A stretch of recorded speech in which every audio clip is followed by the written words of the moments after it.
get started in a little bit. Just give me a moment, please.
Assistance, none.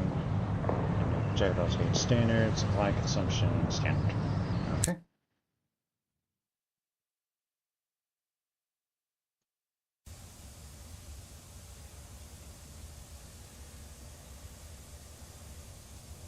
So, log of Her Majesty's locomotive, the Orphean, March 14th, 1905. Our expedition to the domains of the dead has been eventful. The Orphean is damaged and in grievous need of repairs and supply. We are returning in haste to the Reach, where I hope to make port in New Winchester. May God be with us for the 1,000 deaths wait in the sky. Final entry of Captain Amelia Charity Whitlock D. Ann, written shortly before her death.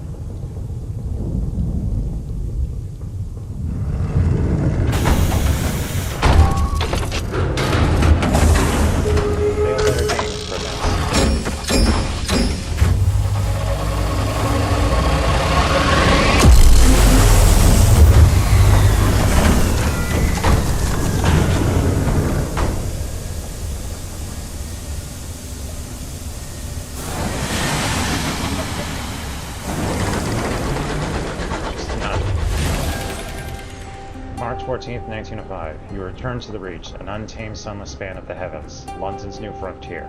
Celestial Garden run wild. So this game is a sequel to Sunless Seas, which is set in the same universe as the Fallen London series, which is a text-based a role-playing game where you play a alternate version of Victorian London that was pulled underground due to a deal that Victoria needs. To go into more depth would involve a lot of spoilers. But like I said, this is a sequel to Sunless Seas. In that game, you were a captain of a ship of an underwater ocean. Here, the pilot soon trains through the avid horizon, also known as space. Couple of difference. For starters, you have to hold down W to move. In Sunless Seas, you had press the button and go forward. The journey back from the Blue Kingdom was tumultuous.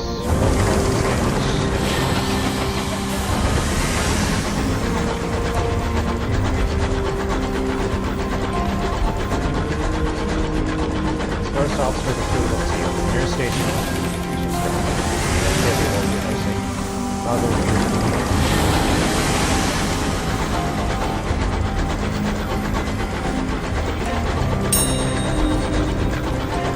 Barrel of fuel adventures.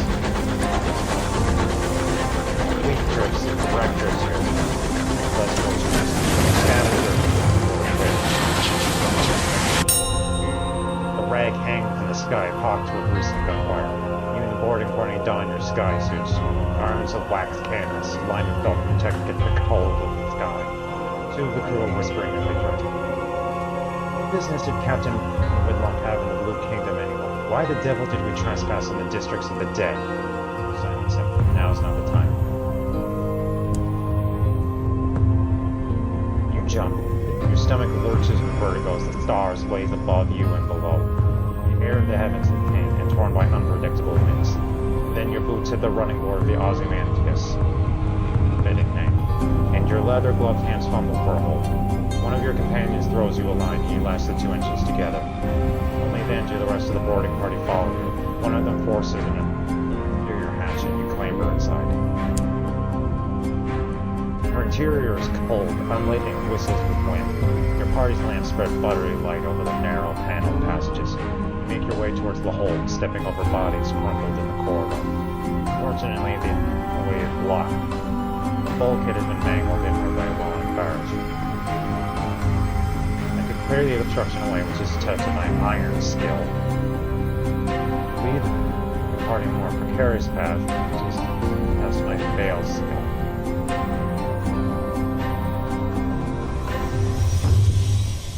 I always like going the indirect route rather than the forceful route. And it's the same chance anyway, so I'll try this. Fail!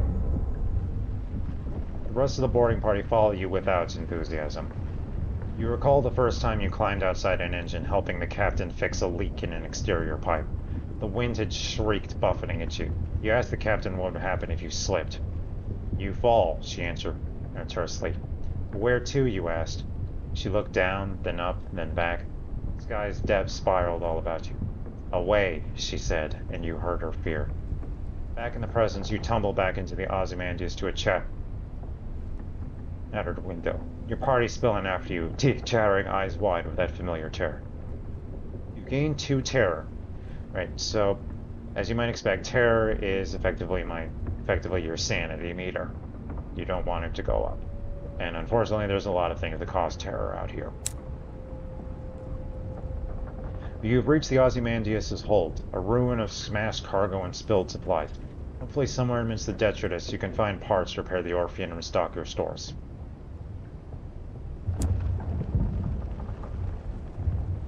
You find enough food and gear to restock your supplies, and enough spare parts to make necessary repairs to the Orpheum. The food will need to be thoroughly thawed, of course, but you've eaten worse than the skies. Oh ho! Cries one of your party, prying the lid off a long crate. It holds a cannon still nestled in straw. Another crewman pulls a battered bird cage from a pile of ruined cargo. Within the cage, something winged and furred opened the sullen eye. The Ozymandias emits a long, juddering creak. Your boarding party exchange nervous glances. As from the chaos of its hold, you have retrieved some repairs and supplies and discovered some useful items. A gun that could be mounted on your locomotive, or an educated back.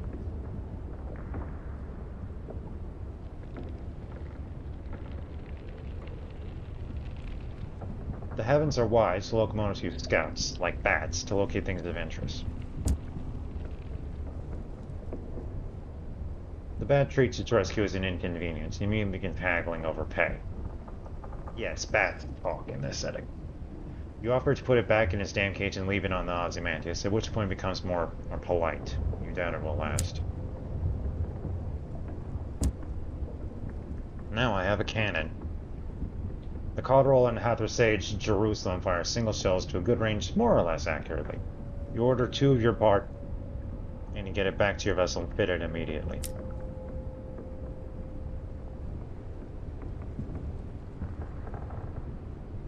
I could return to the Orpheum. Now the Ozymandias is starting to fall apart. But what's life without a little risk? The wreck of the Ozymandias screeched as the metal buckled and tears. You press on through the shuddering corridors, searching frantically for the engine room.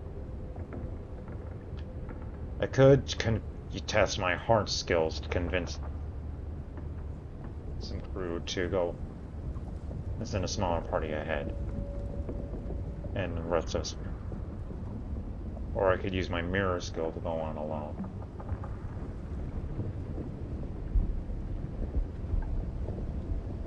Or I can go back. It's the same chance of success.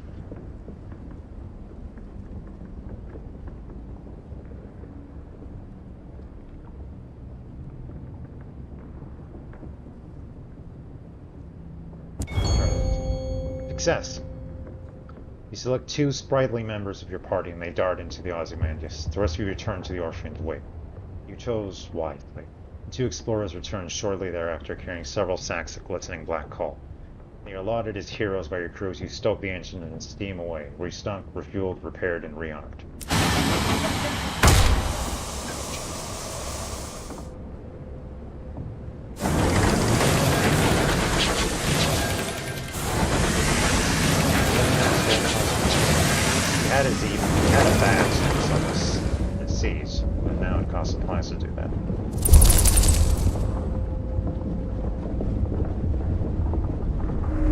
scout has discovered something.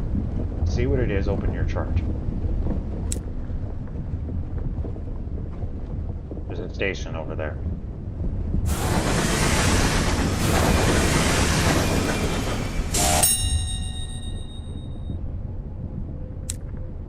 The walls of the captain's cabin are lined with a hodgepodge of curios from across the sky.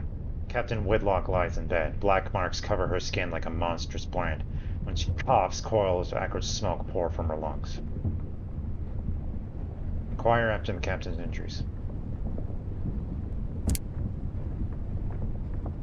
A word of living fire pursued the Orphean like across the Blue Kingdom. It caught you just before you passed through the transit relay to the Reach and set its brand upon the captain. It's burned itself right through her, the doctor whispers. When I closed the worst wounds, I could see the sign is seared into her bones and her organs. Judging from his symptoms, it's on the inside of her lungs, too.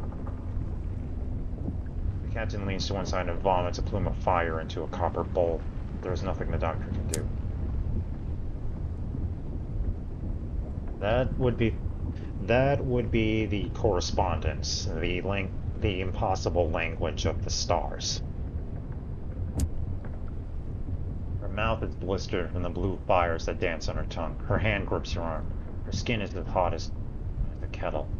Made arrangements. The Orphean will be yours. Voice is just a rasp of burned meat breath. But promise, she breaks up to scream a word in a language that was not made for human mouths. She resumes speaking in English. She's weaker, her quest a little more than a gasp. Promise me one last service. Promise. Promise, make no promise. Haul away. Demand to know why she took the Orphean to the Blue Kingdom. This is not the time. I know there's no chance of helping her now. I know what kind of setting we're in. She sinks back firmly. All in my will, she added. Be it better. She breaks off as the sigils burned into her bones, flare glowing cherry red through her flesh and skin. Better captain than I. The effort exhausts her. She sinks back into the scorched pillows in a twisting, frantic fever.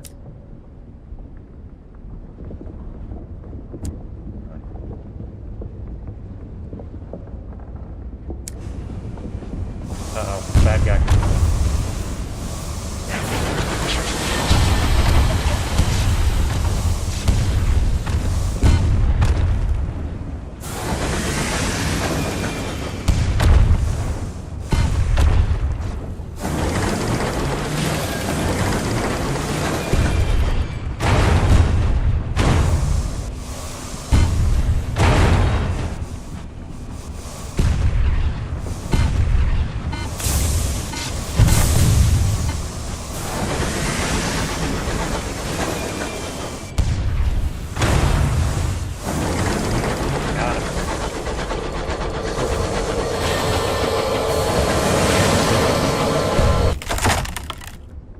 Prepare to board the buckled wreckage, poised to plunder the plunderers.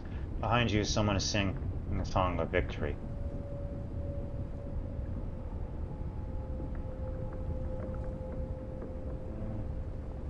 My hull is fine. I'm going to raid the remains. Boarding party returns with wallets and watches, cufflinks, lockets, and keepsakes. Store rather than safety be pawned when, if, you make it back to port.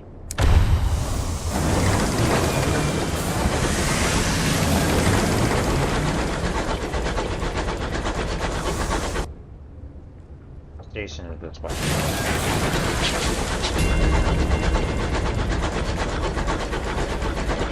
That's another bag.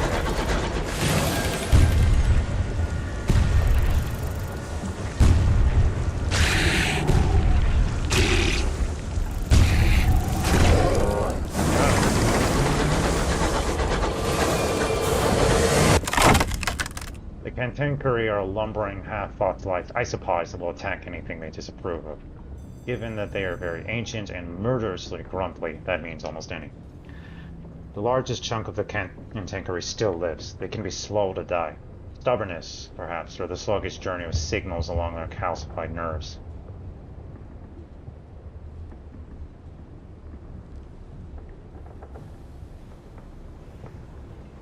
And I can't can it. I need butchery.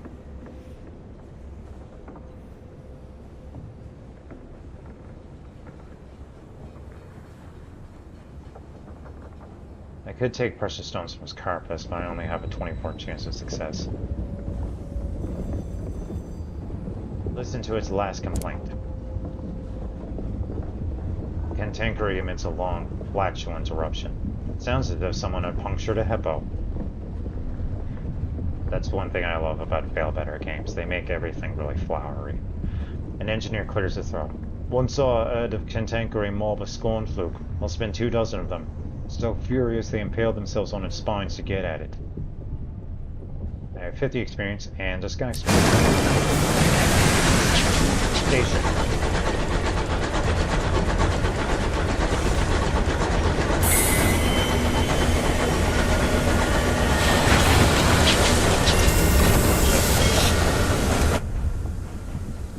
You coast into the bustle, the din, and the soot and the steam of Wolf Embassy Station.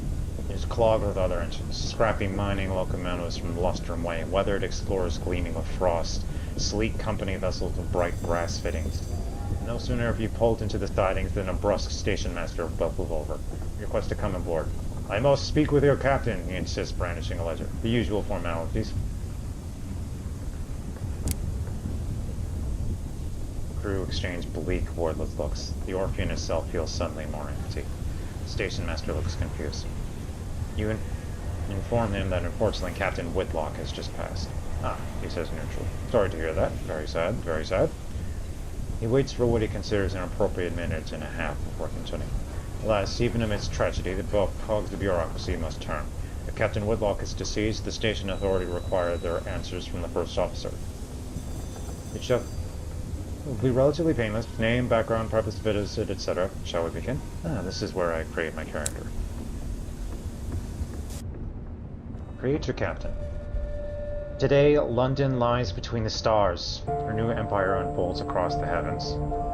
10 years ago, before the Northern Gate was opened, before the renewed Empress led her people into the skies, lay in a vast cavern far beneath the earth, deep, dark, marvelous. Who were you then?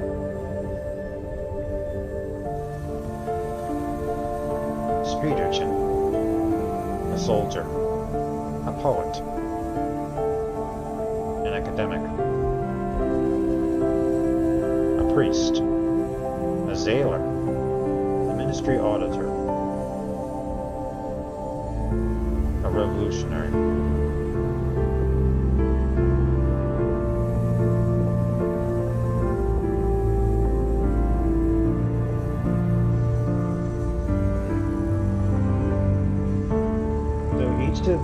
So each option increases one of your base skills. Initially, I think I wanted to start with high veils because I believe that has to do with the higher your veils, the farther away, and the longer it takes for enemies to spot you. Iron makes the higher iron increases damage of your weapon. Hearts is used basically for morale tests. Mirrors, I'm not sure what it's used for here. There's only 4 skills. In Sunless Seas, I think there were 6. I'm gonna go with revolutionaries. When I played Fallen London, I liked the side of the revolutionaries just as fun. And the kind of fuck the man and zeal they had. You were a revolutionary. The law offered you no protection. The engines of the state were set against that which you knew to be just. So how did you resist?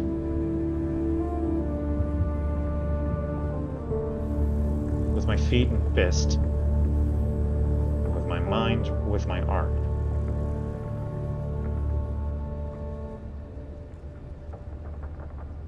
Increases your mirror's skill of investigating, deducing, and affiliates you with the academy. I like that option. What does winning mean to you? This is how you decide how you win the game. I can choose wealth. Choose fame.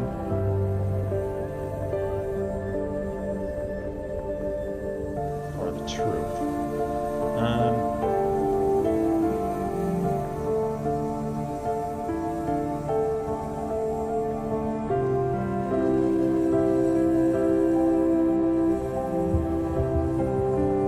Let's go with fame.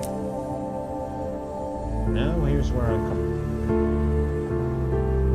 I'm up with my.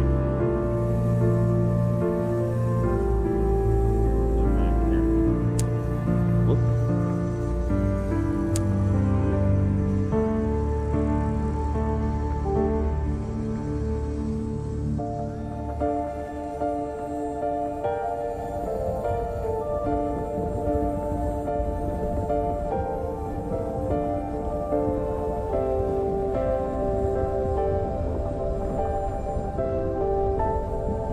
I like the sharp one.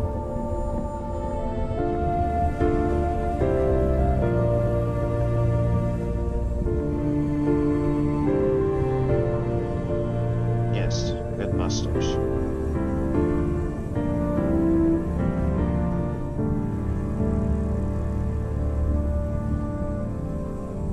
Comrade, brother, sister, reverend, madam, sir, citizen, captain, my lord, my lady, specialist, doctor, professor, archivist, principal, administrator, secretary, intendant, nurse, comrade. I like professor.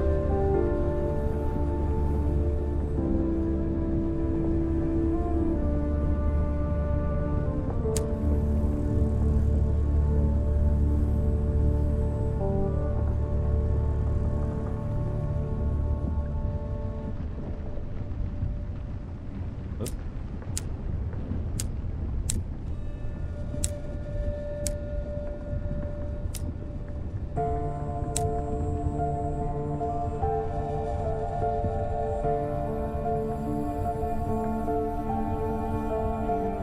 There. 3 weeks have passed. This morning, Captain Whitlock received a simple memorial service. Her body was consigned to a necropolis train bound for the Serene Mausoleum.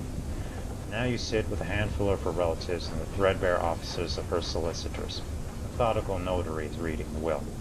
The captain was wealthy once, but squandered her capital on mysterious expenses before her expedition to the Blue Kingdom. The captain's relatives, from whom she was mostly estranged, are clearly wondering why you are here. In final codicil, the notary announces, Captain Whitlock confirmed that possession of the Orpheum was to pass to its first officer. He peers at you with dry, gray eye. This includes a certain black box containing the Orpheum's hold. Captain Whitlock's final request was that, at a time of your choosing, you transport said box to an address in London. He hands you an address card and deposit it there. You are not to look inside. She gave no explanation. And that's it. You're captain now. The Orpheum is yours.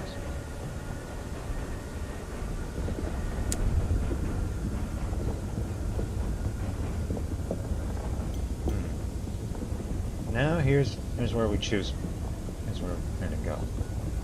Before you leave New Winchester, it may be prudent to buy more supplies. You can buy them at the Victoria Market. To visit the market, select it from the menu that appears to the left of the main menu. Here you can swap between shops and stores.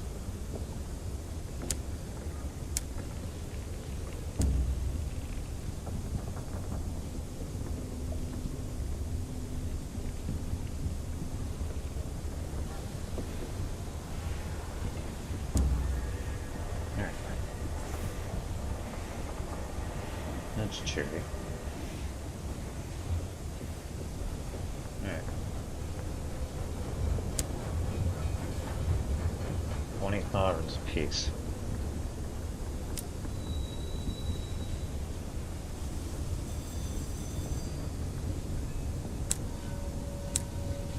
And I don't have much room in the hull.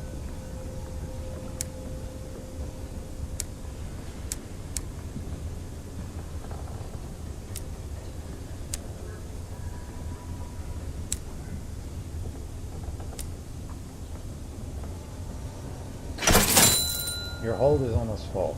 Look for opportunities to use or sell some of your cargo. If necessary, you can also jettison unwanted cargo from the hold panel to create room for something more important.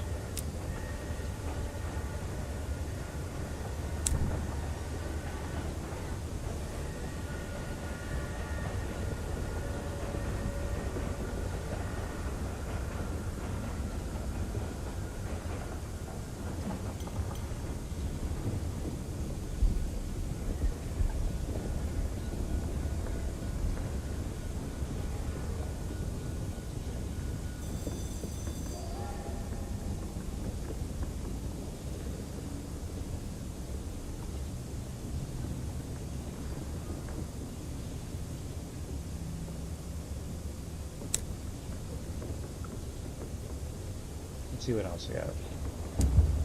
Wolverine engine yards.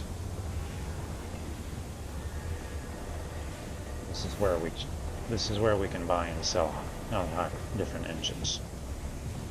Arkham's engineering. Oh, sorry, Abraham's engineering.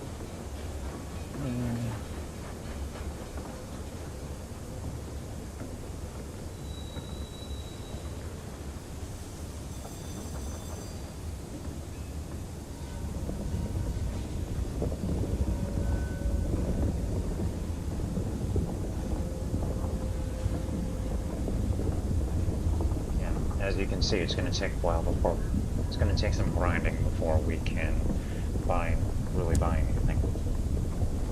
That's why leveling up becomes important.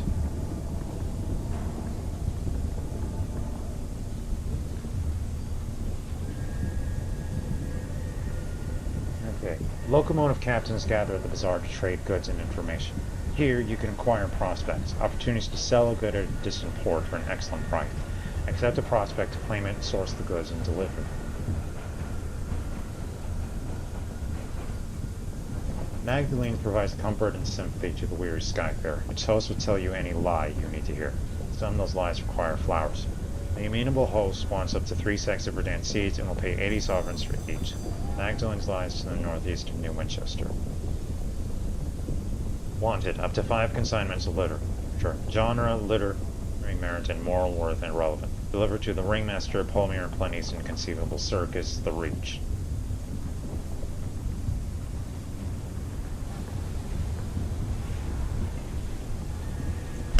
Alright. An opportunity. Yeah, pamphlets at the station advertise an auction of literature to be held in an auction house in Port Prosper. Verdant seeds can be reliably purchased in hybrids or lead and beater and stain rod nature reserve.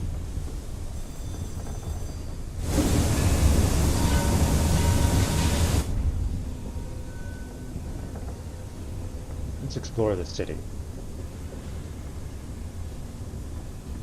Smoggy, clanking, singing, stamping, thronging, frantic heart of the Reach.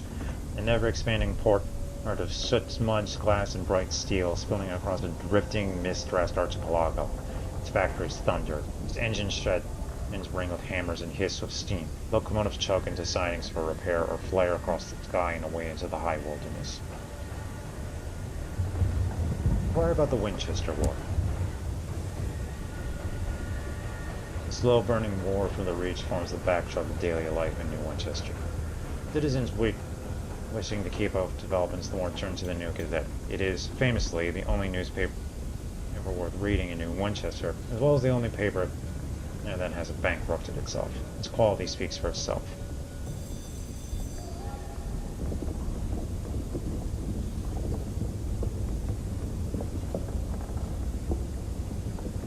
Alright, who controls the Reach? The Assembly runs New Winchester from Victory Hall and seeks to strengthen its hand in the Reach. London's proxy, the Windward Company, however, maintain a considerable presence in the Reach. Although New Winchester is still neutral ground, tensions are mounting within and without the port.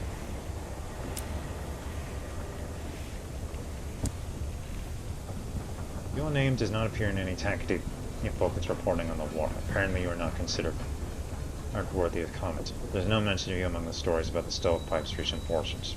You are not of interest to them. Yeah, so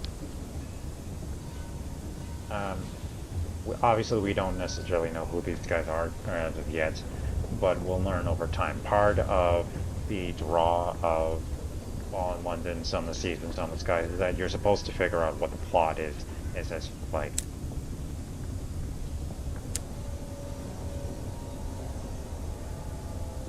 Who are you? I specialize in test driving, but I'm looking for something quieter. The indicator and driver indicates a trashed engine still smoking. Like that, without the scream. Sure. In addition to your ordinary crew, you now have an officer or perhaps a mascot. Officers must be appointed before you can benefit from their skills, abilities, or animal charisma. The first officer you recruit for each role will automatically be appointed. Change officers, open the officers panel while in port. Chief Engineer. Gives me a bonus to hearts, iron, and filth. Increases my affiliation with the establishment.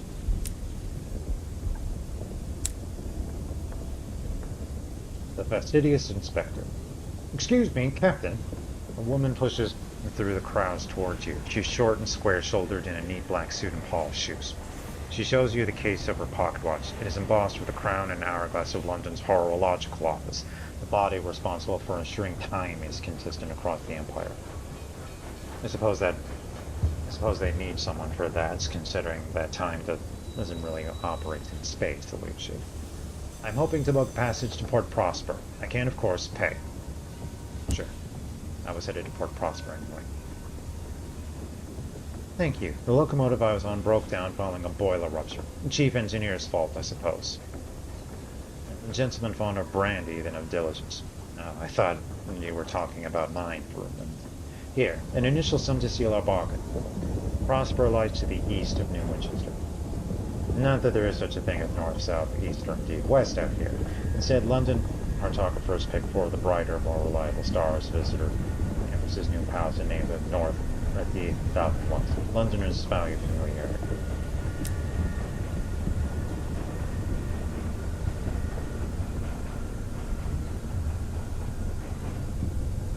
Investigate the black box.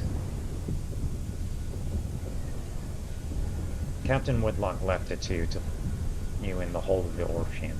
Her will described it only as a black box, a description you considered to be an unhelpful understatement. It is a casket of black basalt, longer than you are tall, unadorned with a single small recess that contains a keyhole. The thing must weigh most of a ton. It stands upright in the corner of the hold where the crew pushed it out of the way.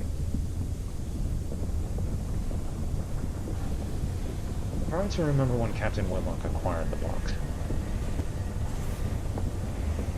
Captain Woodlock had brought it on board just before your ill-fated expedition to the Blue Kingdom. It was empty then. You know because you saw the lid and the box carried on board separately and assembled in the hold. It is not empty now. It's sealed, and even heavier than before. But you left for the Blue Kingdom shortly after the box was delivered and made no stops on the way. So whatever's inside the box, Captain Woodlock found in the Blue Kingdom. Consider what to do with it. The last request of Captain Amelia Woodlock was for the box to be transported to a specific address in London. Alternatively, you could perhaps find someone willing to purchase it as a curiosity. And if you knew what was inside, you might be able to command a higher price. I'm not going to sell it yet, so that's...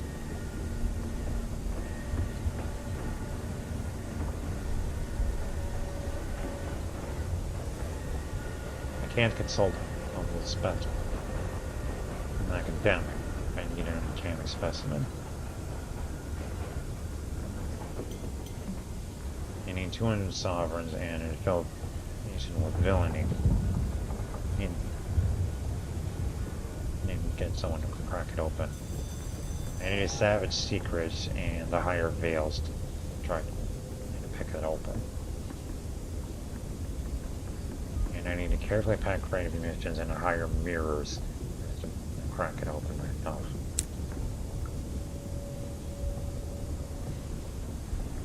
Do you ever get the feeling that maybe there are some things we just shouldn't know about?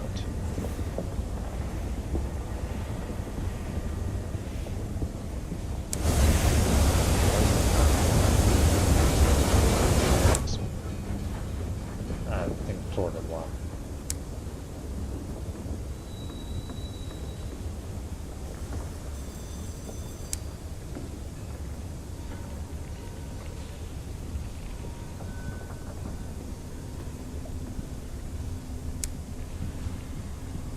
auction house in Port Prosper is holding an auction of ministry-approved literature.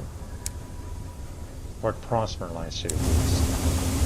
So, I think our next stop is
again.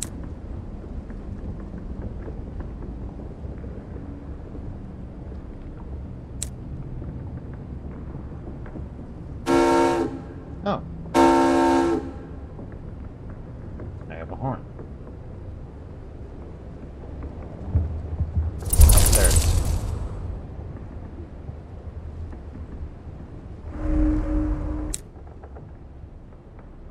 There's something over there.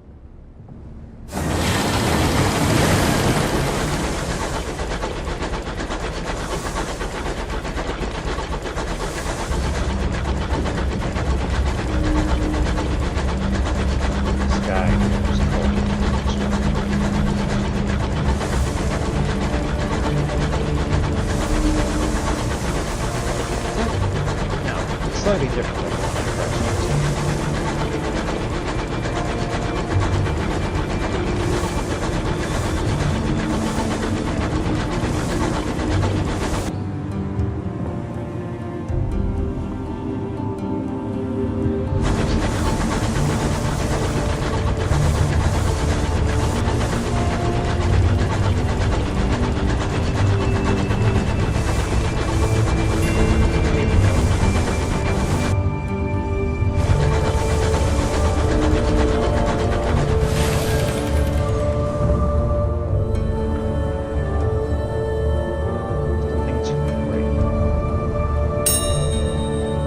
settlers who live so far beyond the edge of civilization relish the hardships of solitude. They will fiercely defend their small territories, but occasionally welcome company and trade. This homestead appears to be thriving. The family gathers outside to welcome. Blue smoke coils from the chimney.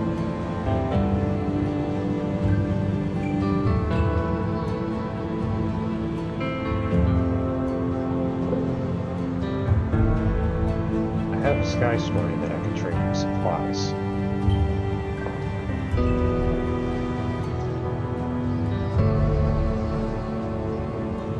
I'll join them for a meal, which will reduce my terror and we'll find some time to find a star.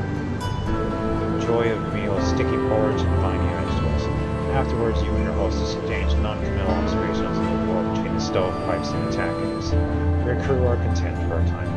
One of them even speculates idly about settling. Briefly without terror.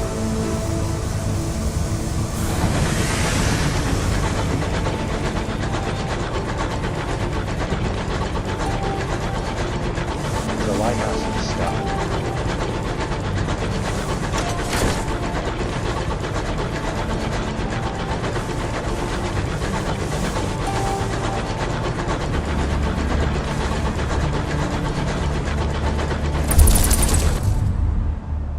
The fastidious inspector approaches you in the galley. Captain, good day. I noticed your ship's clock had stopped. Perhaps you'd permit me to repair it.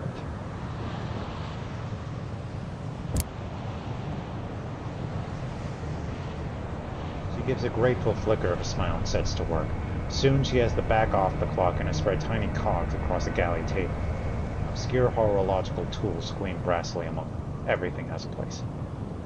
I appreciate the opportunity to keep myself busy. Staring too long at the stars is harmful to the temperament.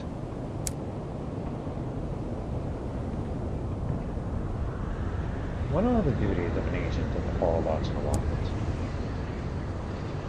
It is of fundamental importance that 10 o'clock on the 2nd of June in one corner of the Empire occurs at the same time as 10 o'clock on the 2nd of June in the opposite corner. How is an empire to function if it can't agree what day it is? Unfortunately, the process is complicated by the fact that time is less reliable than it was. The hours trade is seen to that. Ask for news of London. The seat of the Empire lies in far-off Albion, where a man-made sun burns in the sky. Another sun blazed there once before her renewed majesty conquered it. London sits in her coat of smog. Courtiers squabble at the foot of the throne of hours, hoping to receive endowments of years. Meanwhile, hard-working civil servants labor to ensure everything runs as it should.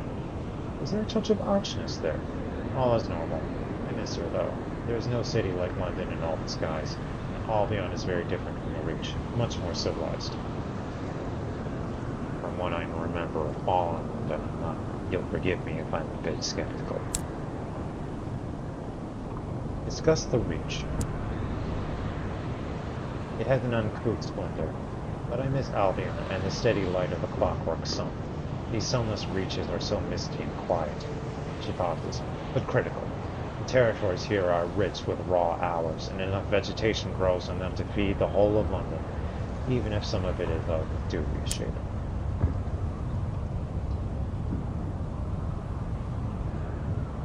Ask about the hours trade. Oh, hours have more uses than that. We use them to increase the efficiency of work worlds, to speed journeys to distant regions, to resolve overcrowding in prisons. It does make my life more difficult when time notched stretches like wool on the loom. More difficult, but more vital. Her Majesty has seized a great trove of them when she had reached the throne of the hours. And now even more have been found in the Reach. Miners dig them from the ground. She looks momentarily wistful. I hope someday to acquire a modest pension of years myself, along the better part of my retirement. Ask about the Reach. The Reach is torn by discontent between London loyalists and more independent settlers. There are those who feel that London is a long way away and that they do a better job of governing themselves. The frontier attracts independent spirits. We call them tackities for the hobnail boots that are so practical up here. Okay? London, unsurprisingly, disagrees. The Windward Company earnestly represents Her Majesty's interest in the region, sometimes very earnestly indeed. The tackities call a London loyal stovepipes, or our half of stove. And you, Captain, where do your sympathies lie? I was a revolutionary, so I'll say with the tackities. We are never free from the path, she says, her hand beckoning. Pocket watch. Never. Compliment her skills. Thank you, she said. As small, embarrassed silence. It's possible the inspector's pleased. It's rather hard to tell. Right, that's enough of that. Good evening.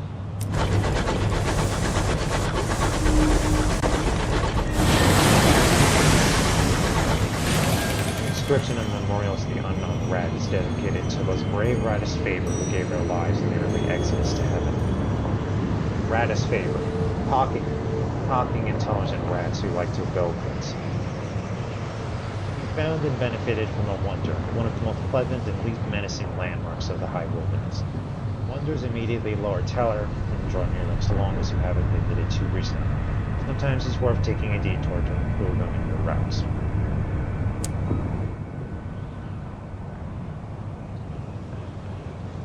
There's something over there.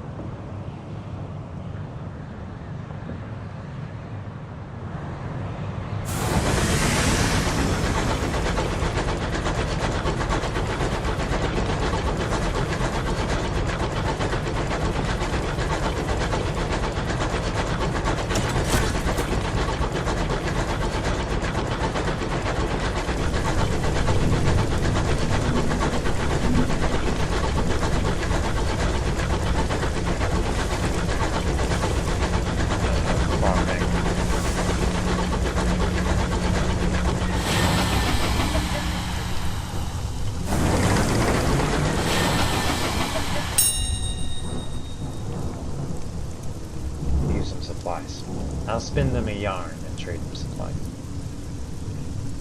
Your host is eager to hear your adventures in the sky.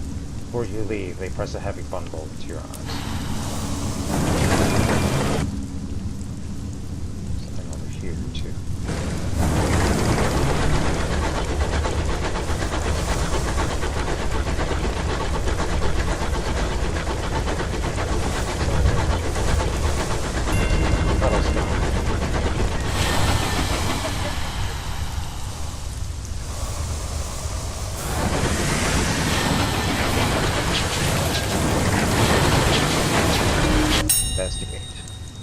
An abandoned signal box. The signal box is shrouded in gray. Up close you see that the box is covered in delicate webs studded with cocoons. From the blue and white pattern of one bundle, it appears a spider has trapped a teapot. Inside, beneath a desk covered with rusted levers, is a luggage trunk. Captains in dire need can borrow from the cash inside, but custom dictates they must later replenish it. Let's read the legend. The handwriting is poor but legible. Captain Flynn deposited materials for hull repair. There's a column for miscellaneous notes. The captain writes feverishly of a light that dances some distance before them. After some hours following it, abruptly grew getting brighter as if than nothing, just gone. I now have a vision of the heavens. That's another thing that's in the Failbearer games. You can get intangible things for trading and crafting.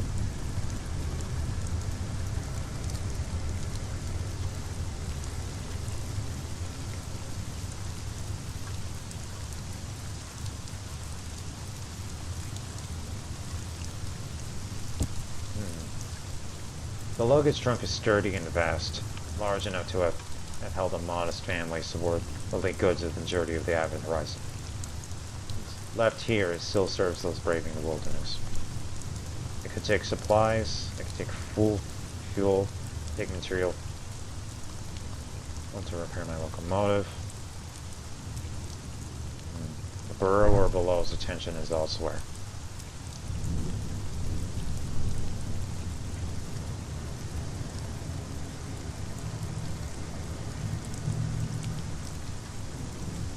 I think I know what that means.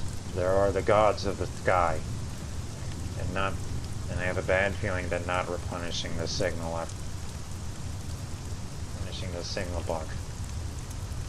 will inflict a curse upon me.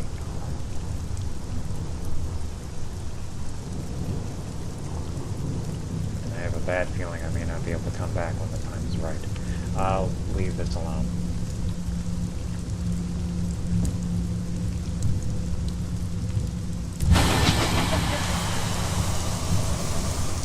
Once it was part of the Isambard line, Mold Folly.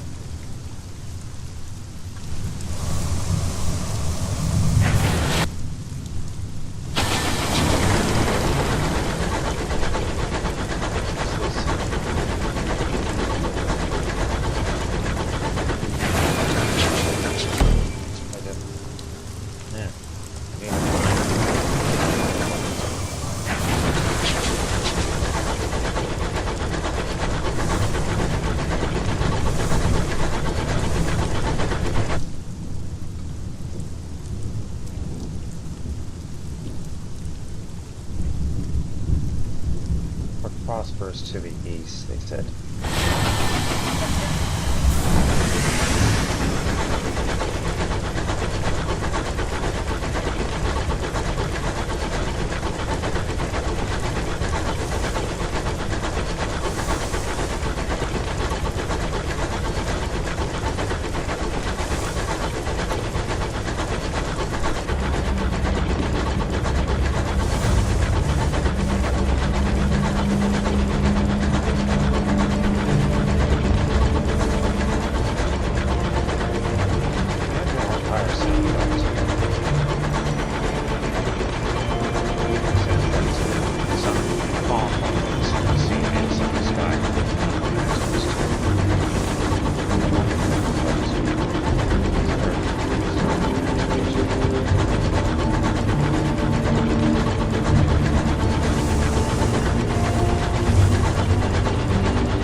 Interlude in red and gold.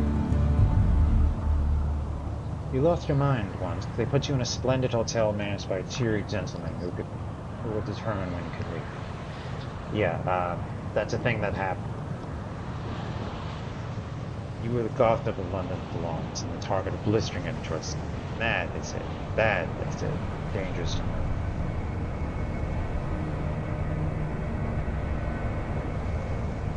Yeah, that's something that happens in Fallen London. There's a nightmares, there's value that's basically a sanity meter. Excuse me. And if it maxes out, you get sent, and you can get briefly sent to a place called the Royal Bethlehem Hotel, which is partially a vast hotel and partially a insane asylum. You came close that day to death, left its mark. You began to hear of a secret sect of philosophy, and among them all the extreme anarchist cells, the liberation of night. I know who these guys are. Say more would involve massive spoilers.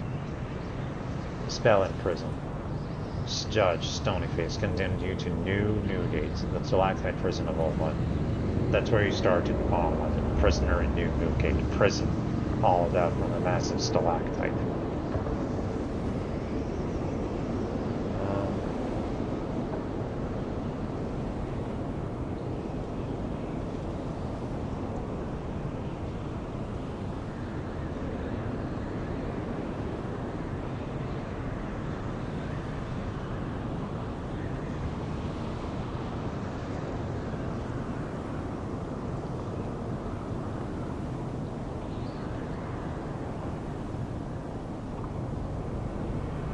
I'll take this, because I could use the hearts bonus and either the veils or the mirror bonus.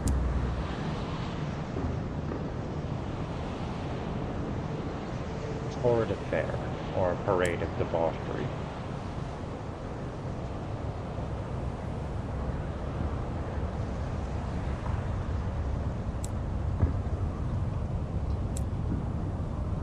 Absinthe, wantonness, more absinthe, brawling, gambling, blasphemy, and slander. Absinthe and prisoner's honey. That's a drug in Fallen London that allows you to transport your body and mind into the dreamlands. I like this. This is much easier. This is much easier than a way to level up than in Fallen London. Than in Sunless.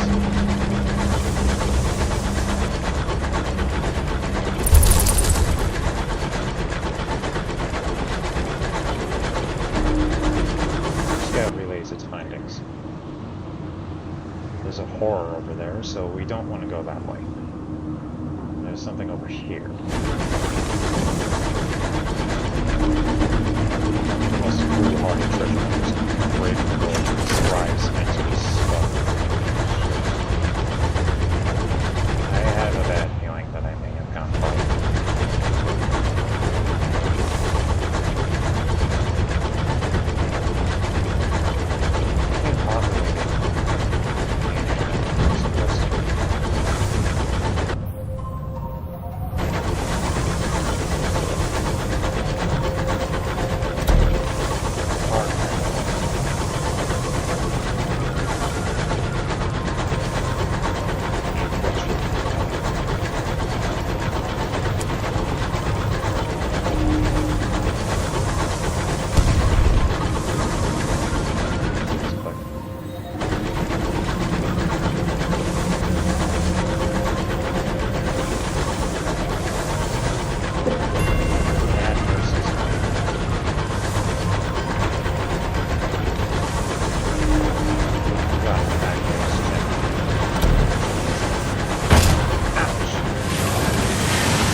Fort Crocker's gotta be around here somewhere.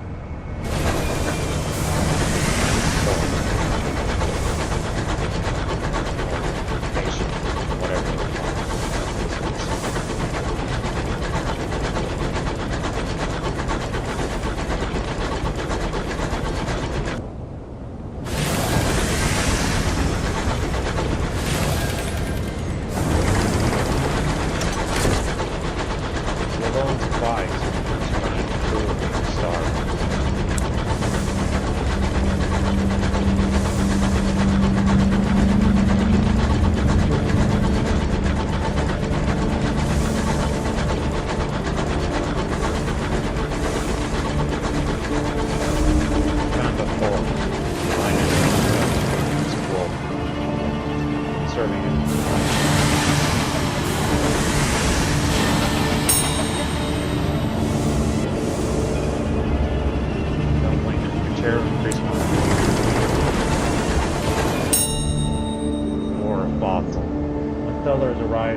Frozen rock lured by the promise of power stored in its core. An eruption cantankerous is left in its current mangled state. A makeshift graveyard stands at the lip of the rock. Memorial and a warning. Light the lanterns. Skill fail. Once every grave had a lantern. Now most are rocks or stone. Your crew search through drifts of ice, legion beneath mangled mining wreckage to replace what they can.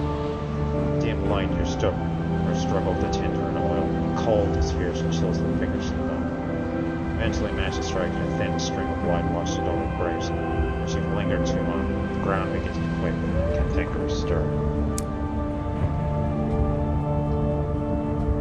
Groaning cantankerous pour from fishes rock. Stunted, half-blind, and irritable from their long sleep, they thrash across the surface, crushing graves, battering the rusting equipment to fragments. These are good options. Fail. You lead the charge. It's back to your engine. Your crew hurry forward, spurred by the encroaching wall of living cantankerous at their backs. One crew member falls behind. A sudden crunch. They're crushed beneath the rolling under squalling cantankerous. Fewer leave the rock and landed. Lost 2 crew.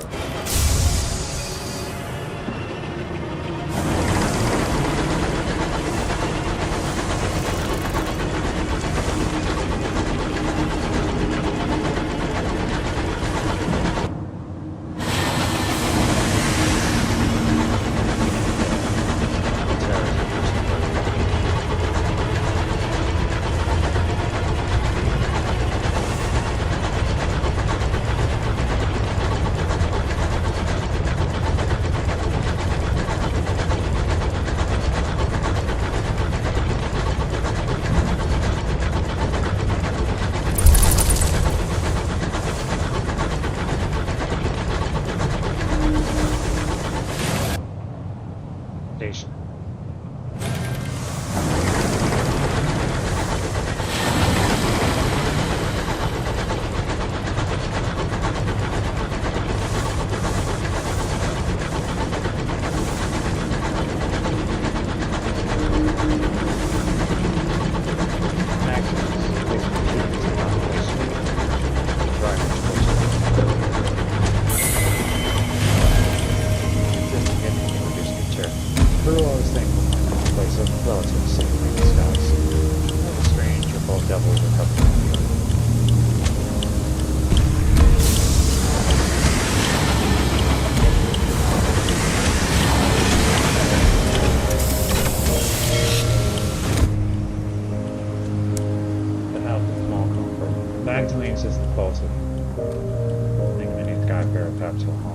Services to alleviate the strain of a life spent too close to the stars. Treat your nightmares, treat your terror.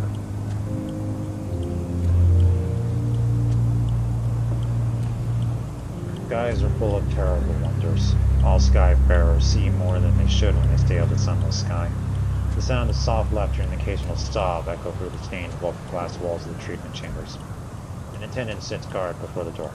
I'll just need to ask for the particulars. We will always alleviate your fears, but the method is at your discretion. All treatments will lower your terror equally.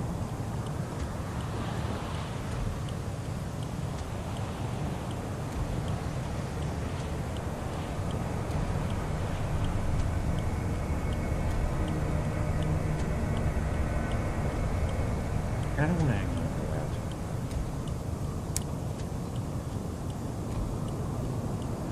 that. That fire the magma waves pierce the clouds like swords.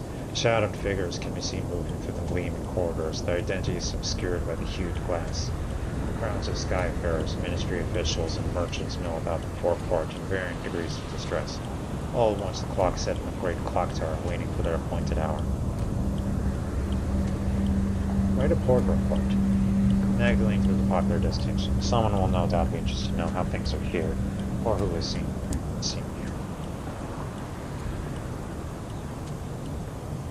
Magdalene's is abuzz with activity. Barely as the clock chimed, then a clamor goes up at the front desk. Guests rush into and from appointments. Lord was seen in conversation with the amenable host. East Wing was closed for general access for the day. A certain distinguished admiral was seen with his second-in-command entering one of the chambers of regret. Several guests must have come to an acceptable sentimentality and were forcibly removed. To earn rewards, hand your port reports in to the indirect veteran or the prudent secretary. They are normally found at Victory Hall and Company House, docks near New Winchester. However, they can move as the war in the Reach progresses. Speak with an attendant.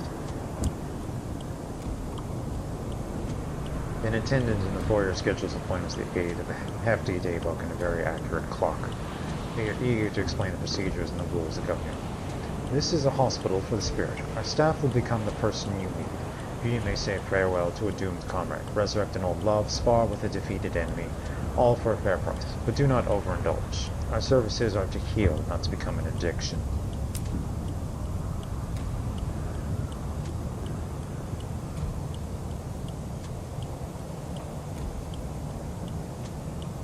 Observe guests going into treatment. A trio of guests going in together, all dark-haired and straight-backed. Yes, I know it's not the real thing, but I'd like a sense of closure, the tall woman says. What rot, barks the short woman next to her.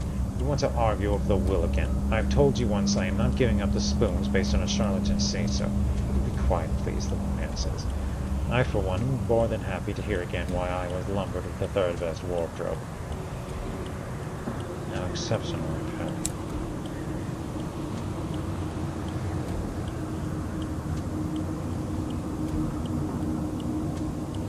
Perhaps not. Any shops?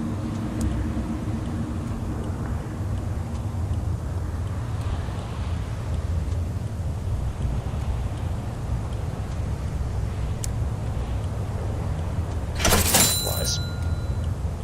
Good on fuel, thankfully. Jumble of undistinguished souls. Yes, soul trading is the thing that happens in that setting.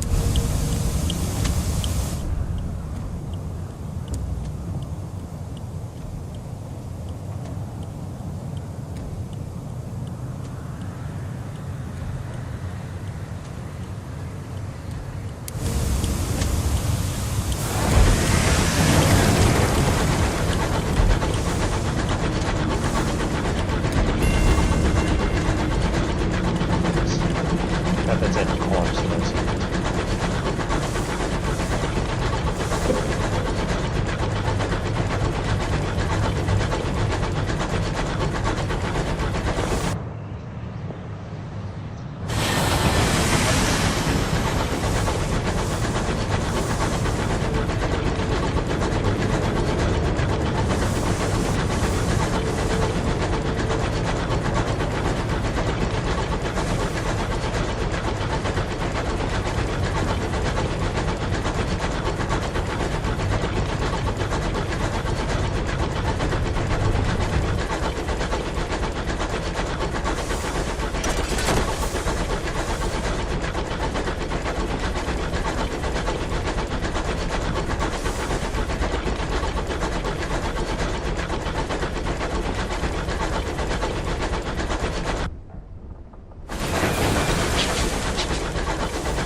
enter.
Local headquarters of the Windward Company, London's proxy in the Reach.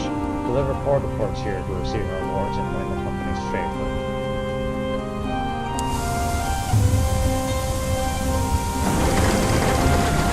Maybe I don't.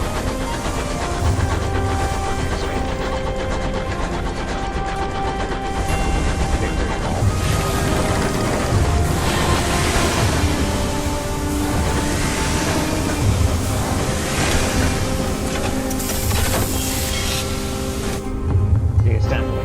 Coalition of independent-minded settlers, colloquially called khakis, gather and argue. Raised in the wake of the blockade of New Manchester, this is magnificent glass and steel houses the colonial assembly.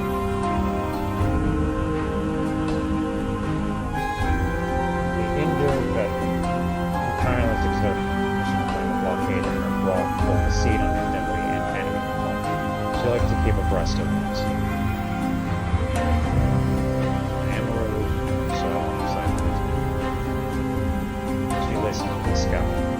Let her father know it, I suppose. Thank you for bringing this to me rather than the bloody stovepipes. I'll arrange a gratuity.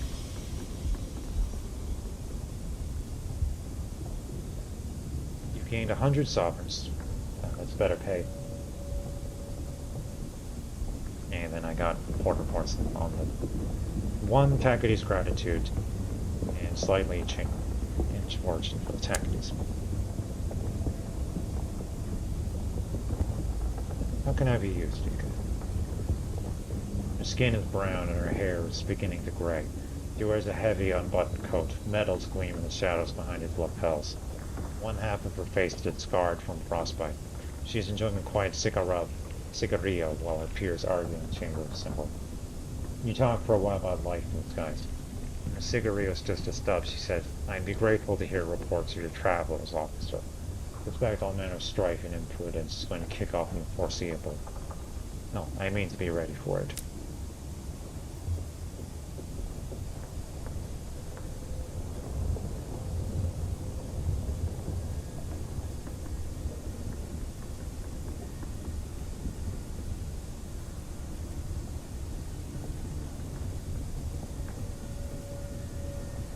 Here's where also I can trade Tacity's favor for certain things.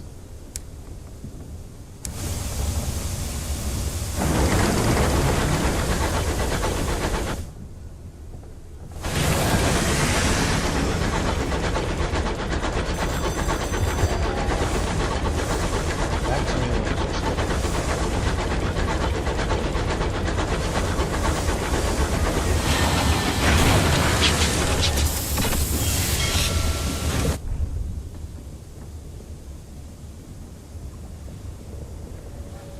Brought to clerk begged the moments of your time.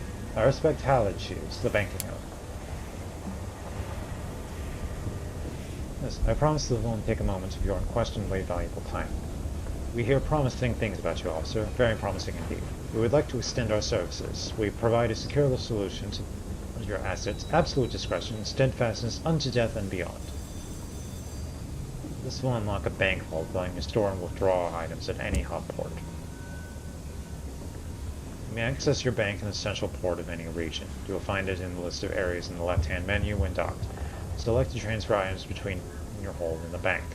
You'll be able to access the contents of your banks from any hub port. If the captain dies, the contents of your bank will be inherited by your next captain.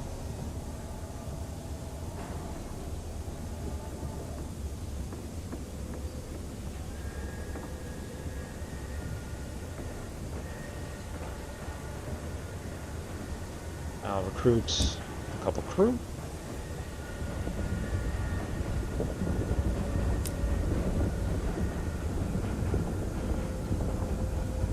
I need more supply.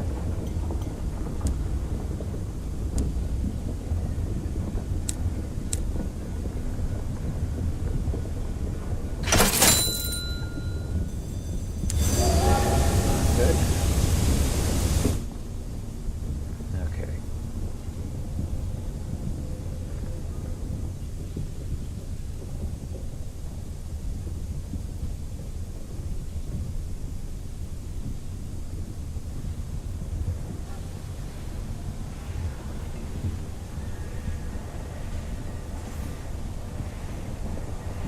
Fort Prosper's got to be around here somewhere.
Its windows are dark, its engines silent. Perhaps something of value lies within.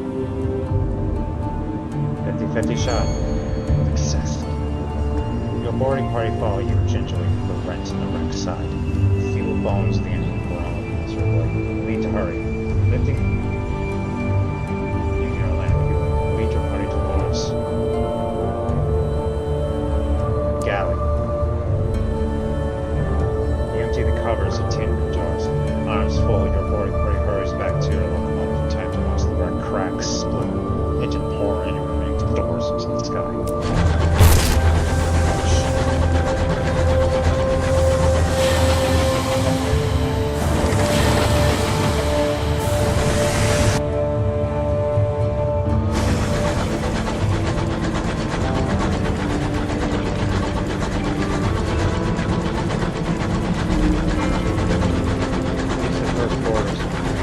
First step forward.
The marauder lie dead in the corridor, killed not by rear guns but knives and small arm fire.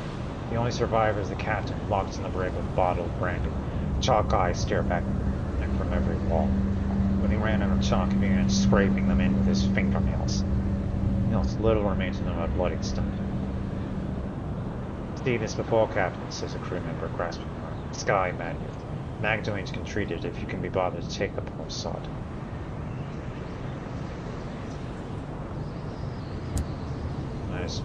I'm not going to be worse.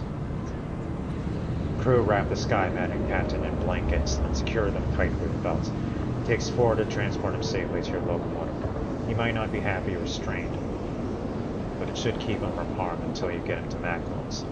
Magdalene flies to the northeast to New Winchester. Captain secured you up a moment to see whether there's anything worth the locomotive before abandoning it to the wind.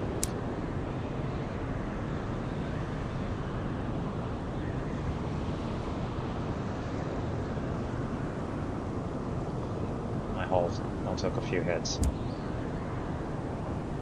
The crew go to work eagerly, bolting out into the bright, and tools at the ready.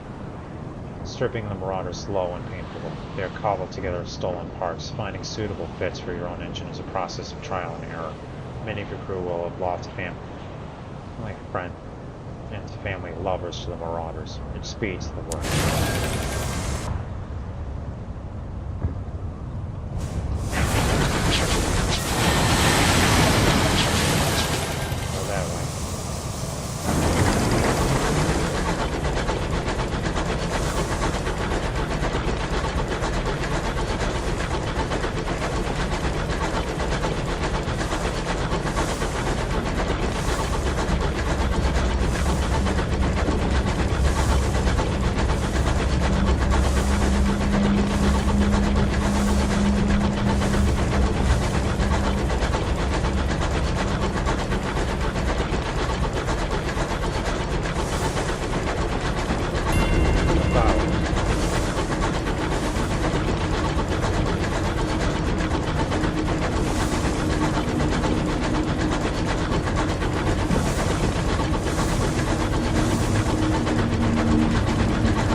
This weathered engine had been driven mad by the winds and the stars, things that haunt the sky.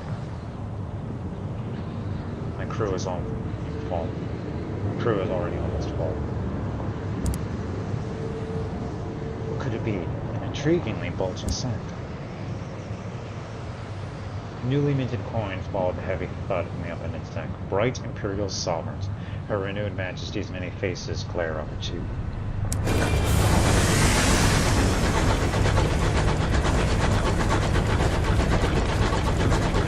Get somewhere out of myself in the box.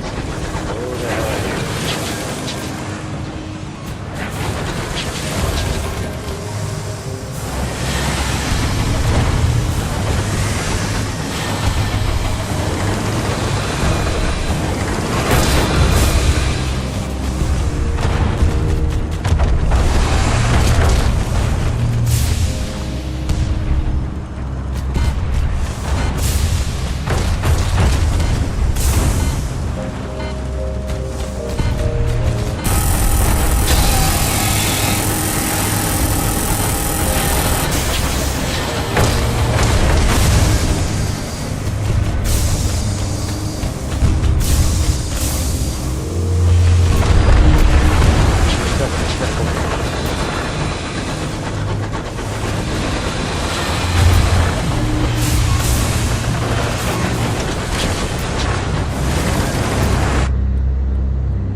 Deliver the sky map, Captain.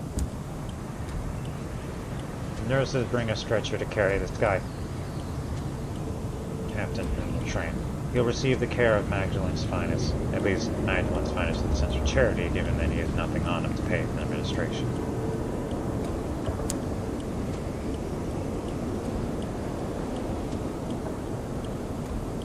The amenable host has requested me my name. An attendant escorts you through the dazzling violet corridors. The host's red door is always open. The attendant leaves you just as the clock beats the chime. The amenable host reclines on a couch of crushed velvet, a goblet of sparkling wine in his long fingers. Somewhere in the tower above him, the great clock ticks away. As a policy, the host's atrium is always open to guests. He's available to hear opinions, friendly criticism, and suggestion. Today he has a headache. His voice is soft and sibilant like butter melting in candlelight. A guest has become rather too attached to a particular attendant. He always requested the same attendant appear in the exact same guise. The amenable herb, whilst the lip curls with distaste. He reiterates the aim of Magdalen's, a place of healing and respite. It was not meant to feed obsession or self-indulgent self-loathing. This guest brings sickness. I would have him purged. I have a dossier on a guest if you're interested in helping.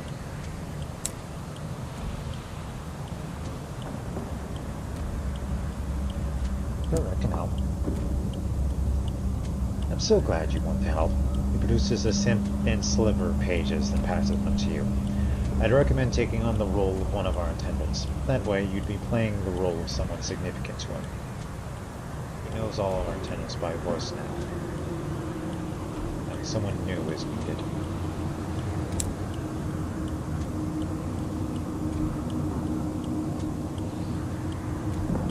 I'll write a report quick.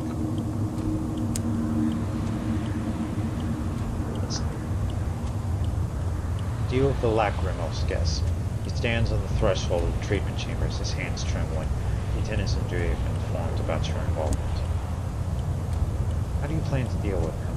The treatment chamber has been emptied for you should you wish to adopt a guise from his past. Alternatively, he is standing right there. Does not seem to have noticed you, his eyes instead forming the door to the treatment room.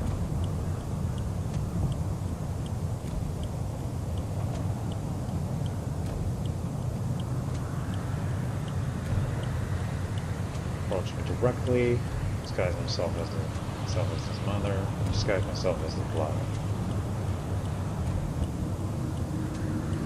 The attendant daubs your lips the correct shade and finishes coloring your eyes. You liked him to be jovial, cannot bear him to be sad. This proves correct, the lachrymose guest. You weep, you lie, you wheedle, you are unhappy here doing this. By the end you are both in tears. Neither of you will return again here as you are.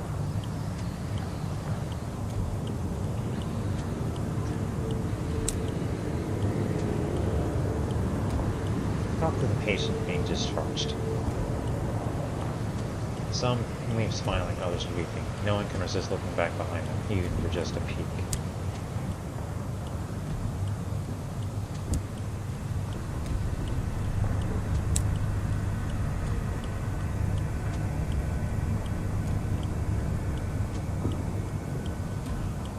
I'll let him know the lachrymose gas was gone. Of course, my staff will be pleased. It is a risk of our trade when our clients can no longer separate illusion and identity, but seldom pleasant. He sighs deeply, echoing around the chamber like a newly freed dove. It is a trap any of us could fall into. Faith darkens briefly. Here, take this. Fishes round beneath his couch for one of his goblins. But it fetch a pretty price. Take it with my event, thanks, and do visit us again.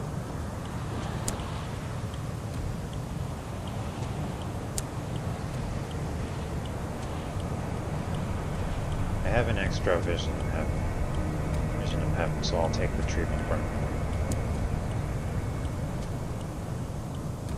He takes your hand very briefly and holds it so very gently, as though it were a rare butterfly that had alighted there by chance. This way, please. The attendant holds up a candle before 4 doors of mirrored glass. 4 of our staff are available today. Each has their own specialty. Their names are yours to know, only their craft. Smile, flickering your teeth gleaming like links on a chain. You know yourself best. Who can tend your wounded heart? Whatever you need, you can find someone behind one of those doors. Someone from my past. A very boring individual indeed. Someone who once meant a very great deal. A former crewman. She is waiting for you at her old desk in the cabin. She had attained a position of some seniority on your engine before circumstances severed you. She leans forward to embrace you before offering a green leather seat. Her mouth quirks, accentuating a scar in her face. Now I'm told you're feeling a little tired of life among the stars. Your terror has fallen.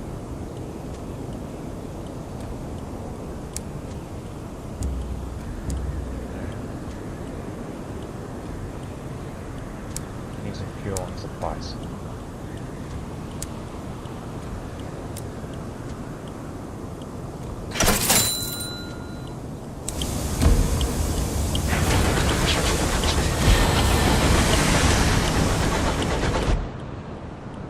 Not up to taking on that dreadnought again.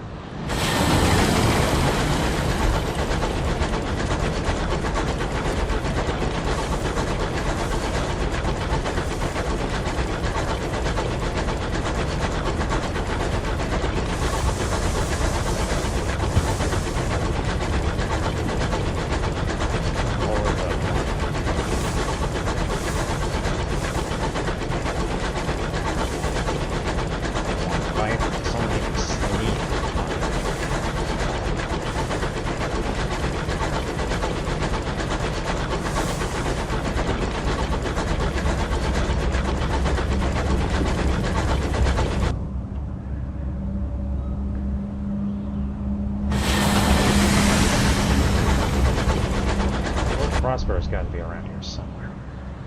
The cryptic Stoker wants to hold a memorial service for the crew that had recently died in your service. Judging by his tattoos of a storm studded with mouths and his rattling collection of talisman, the ceremony is unlikely to be Christian.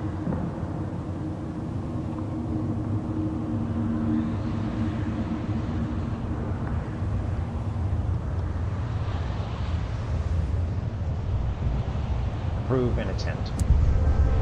Veil. The cryptic Stoker appears before the gathered mourners with his face painted storm gray and his ambulance rattling like distant thunder. He speaks of a storm that remembers, his voice reeling between a croaking approximation of an old woman's voice, a shrill mockery of a child's, a drawling attempt at a high society patriarch. The crew seem unconvinced as by the outlandish ceremony.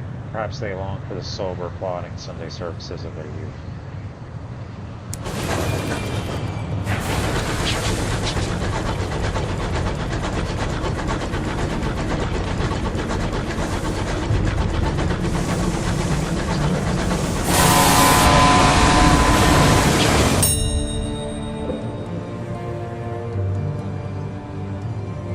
Stripper for repairs. Definitely. That.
not all is lost.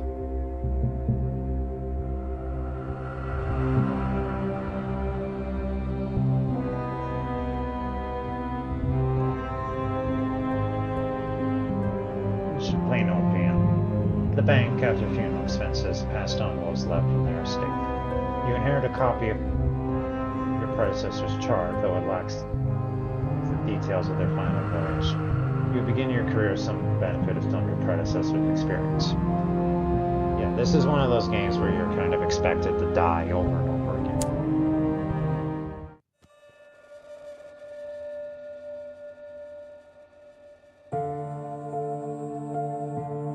Let's go with priest. You preached the word and brought the needs of the world before the church. Mention intercession. But besides God Almighty, to whom did you answer? Bright-eyed sequencer. The new sequence was a young creep then. Now it has spread to the highest offices of the church with Her Majesty's blessing. The Bishop of Southwark. It was illegal to hunt or harass devils. Yeah, devils are a thing down here in fallen London. In fact, hell, literal hell, was a boat ride away, a train ride away. They were citizens of London like you, but the bishop did not care. Your parishioners. Sisyphus had it easy. He never had to contend with Mrs. Quake.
Doubted.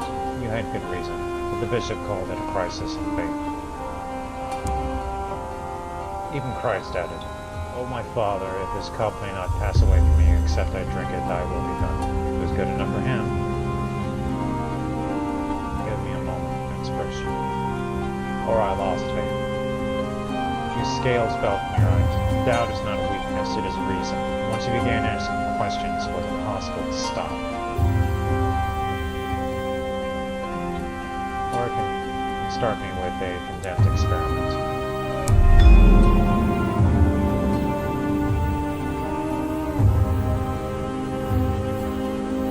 That gives me an association affirmation.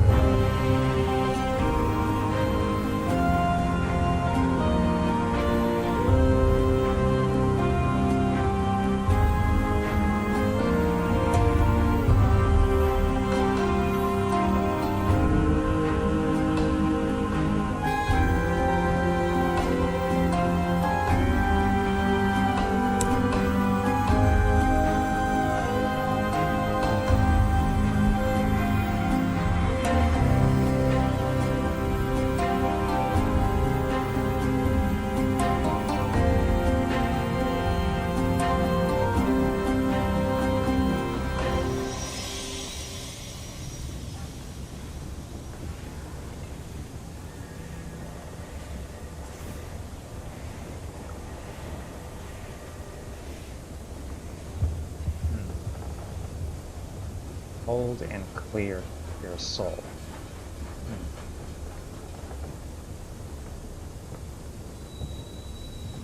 Looks like the Tagates are winning in the war right now.